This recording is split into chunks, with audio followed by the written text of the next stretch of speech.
நாம் இப்போ இந்த வண்டியை இப்போ வெளியே வந்துட்டு இப்போ இந்த ரிமோட்டில் லொக் பண்ணுறோம்.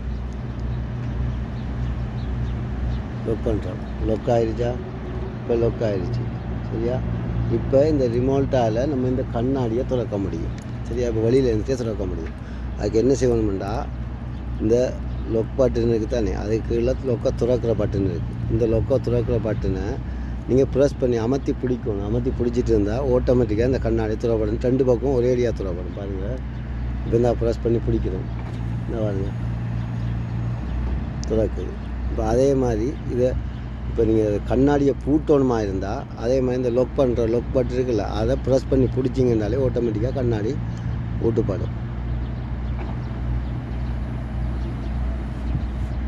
இது வழியில் இருந்துட்டு நம்ம செய்யக்கூடிய இந்த ஒரே ரிமோட்டில் 4 வகையான ஃபங்க்ஷன் இருக்குது.